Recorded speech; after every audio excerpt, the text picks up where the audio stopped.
All right, and we are back here on the GSMC Sports Podcast. And for the third part of the show, we're going to talk about what happened over the weekend in the NBA. And there were some very good games over the weekend, especially on Friday. You had a couple of thrilling matchups. You had the top two teams in the Eastern Conference. You had the Knicks and the Grizzlies. You had the Pistons trying to continue their winning streak against the Nuggets, which unfortunately it did not. It ended up ending. The Nuggets ended up winning 134 to 119.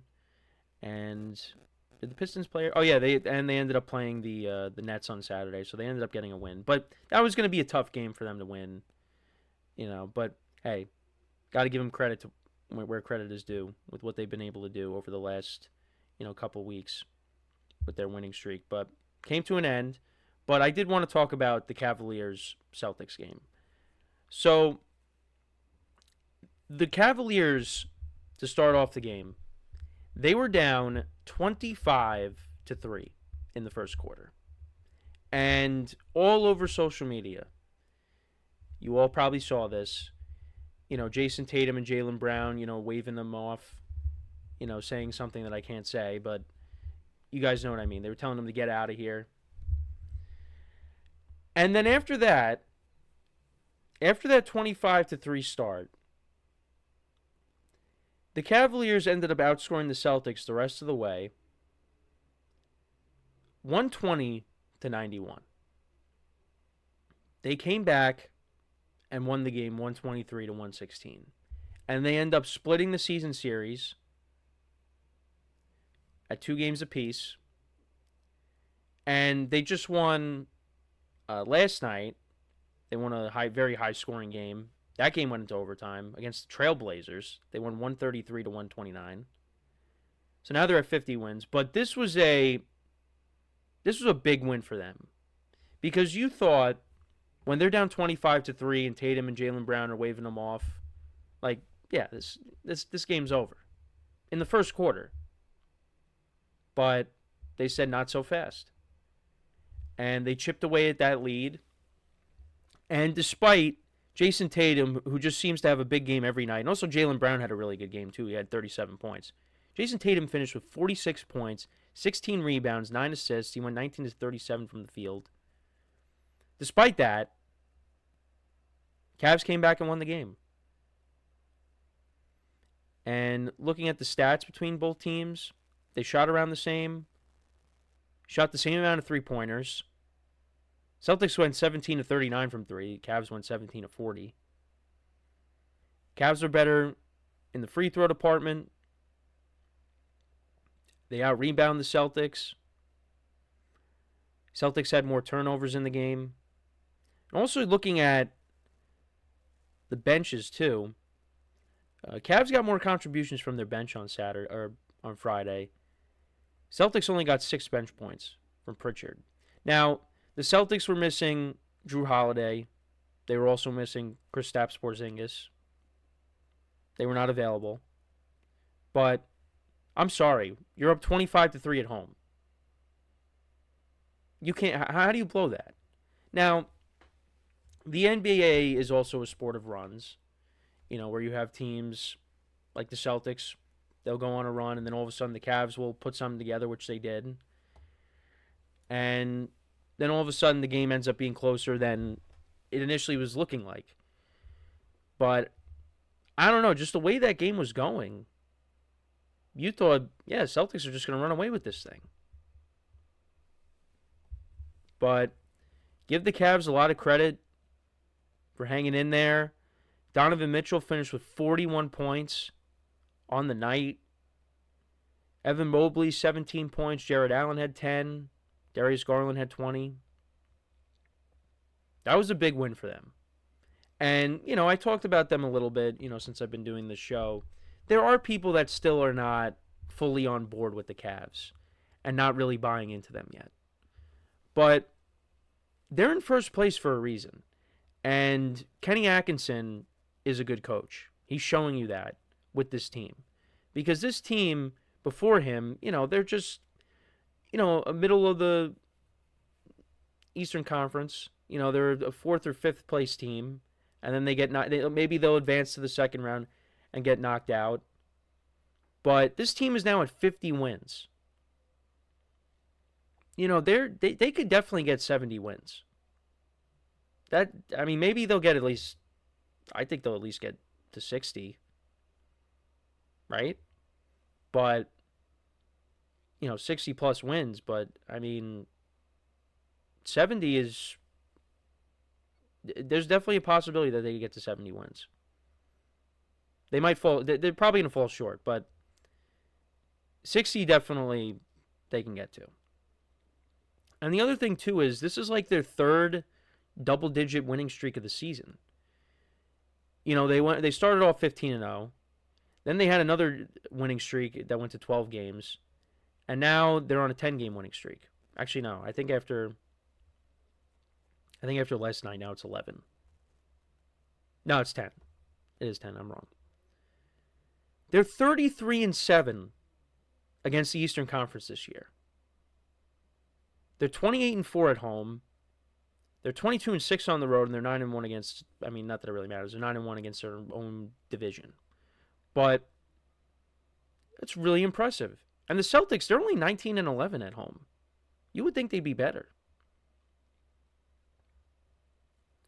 but I think we really have to put more of a respect on what the Cavs are doing. And this is a team that definitely can make it all the way. Now, in a 7-game series, they will likely, if they do match up against the Celtics, I probably still lean towards the Celtics. But I do think that this time around, it's going to be tough. It is going to be tough. This could definitely go, if they face off against each other in the playoffs, it definitely could go the distance. It could definitely go to 7 games. But we'll see. We'll see what happens. But they definitely have my full attention. And like I said, Kenny Atkinson has done a great job with this team. And let's see what they do. But what were your guys' thoughts on the game on Friday? So a couple of games regarding the Knicks. So I didn't really get a chance to watch yesterday's game against the Heat, but they were losing late. They ended up coming back. I did catch the Grizzlies game, and the Knicks were basically trailing that whole game, but did end up coming away with the win.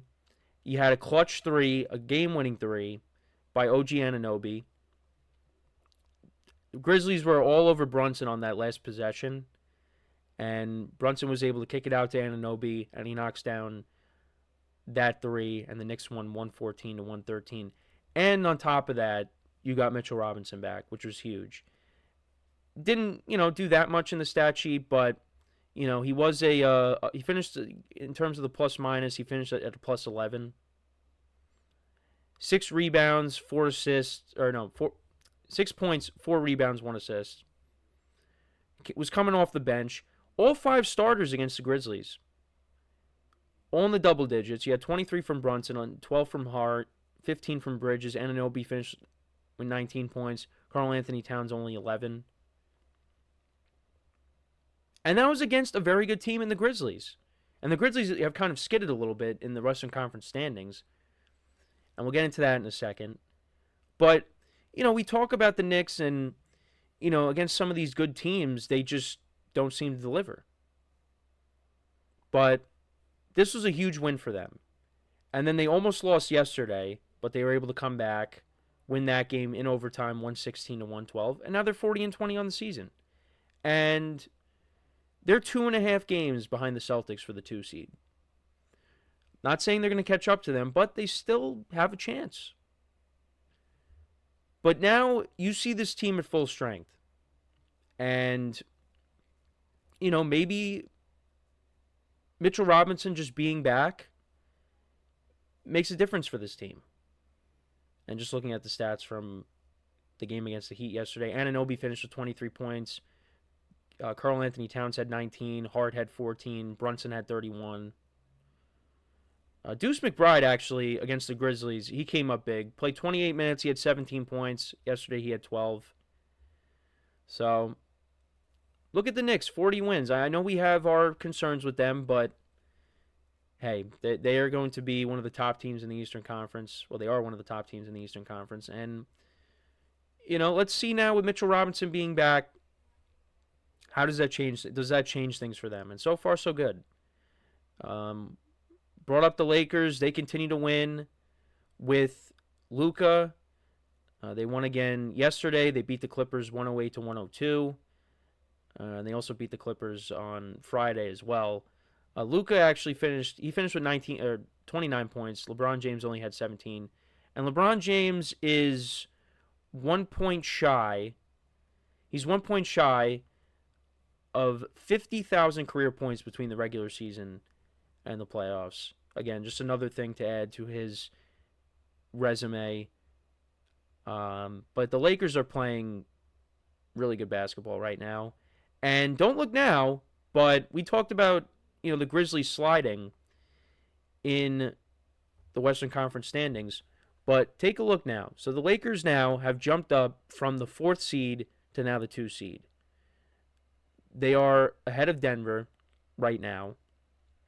And I believe, is that because of, I guess that's because of conference record, I want to say. Lakers are 26-12 against the Western Conference. The Nuggets are 22-13. They've won 6 in a row. But right now, I guess they hold the tiebreaker over the Nuggets. So the Nuggets are the 3, the Grizzlies are the 4. Now, I don't think anybody's catching the Thunder. But you really got to like how the Lakers are playing right now. They've won 6 in a row. They're 8-2 in their last 10 games. Luka's starting to find it now. This is going to be a dangerous team when we get to the playoffs. And they won yesterday with no Rui Hachimura or Austin Reeves. This is a team that could definitely make a finals run. Absolutely. Now, I think depending on who they match up with, because I feel like in a 7-game series with Denver, I feel like they can run into the same problems that they've had with Denver in the past. But I think they could beat the Grizzlies. I think they could beat the Rockets. I think they could beat the Clippers. Right now, if the Warriors stay at the 7 seed and the Lakers stay at the 2, that's your first round matchup right there. I think the Lakers should win that. And call me crazy, I think they could give OKC a run for their money. I definitely think they could. But I don't know. I guess maybe it's just me being somewhat of a casual. Well, I shouldn't say somewhat. But I feel like Denver is the only team. I mean, you never know. But Denver, I think, would be the worst matchup. If they had the matchup against Denver, I feel like they wouldn't beat them. But that's just me saying that. But they got Luka this time around. So I like how the Lakers are playing. The 2 seed is what they're going to probably stay at. They're not going to get any higher. You're not catching up to the Thunder. The Thunder have built up such a big lead. It's not happening. In 10.5 games with, a few weeks left in the regular season here, well, a month left. I don't know if it's going to happen. No, not that I don't know. It's not happening. But being at the 2 seed, you'll take that. You'll take that. So that's basically kind of a brief recap of the games from over the weekend. What was your favorite part of this NBA weekend? We're getting to the playoffs. It's a month away. Regular season is a month away from being over, and then we go from there. So, but some good games from over the weekend, some statement wins, and we'll continue to follow it as we go along here. But let me know what you guys think though about the games from over this past weekend. So we're going to take our next break. When we come back, we will talk about Myles Garrett. He rejected a contract offer from the Browns, so we will get into that, and I will give you my thoughts on it when we return from our next break. So with that being said, stick around, and we'll be right back here on the GSMC Sports Podcast.